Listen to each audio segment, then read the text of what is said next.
This right here from CUPILO is a knee massager. So if you have a sore knee, you can pop this thing on, and has Velcro straps, so you can easily put it around, and this thing will do the job. So get it on there nice and tight. And you have different functions. You have heating, where you can have minimum, mid, and maximum heating. So it's gonna really give that knee some heat, making it feel better. You also have different vibration levels. With auto, it kind of goes and with mid, it's just kind of a mid pulsing, and then high is just kind of a constant pulsing high vibration. So you have that there.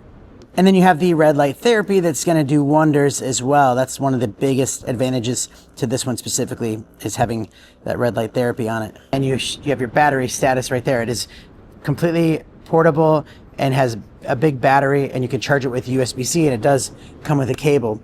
But very strong product. If you have a sore knee at the end of the day, you can put this thing on and you will feel a difference. And yeah, it just kind of relaxes. You just sit there for about 30 minutes letting this thing go, and you'll notice a difference.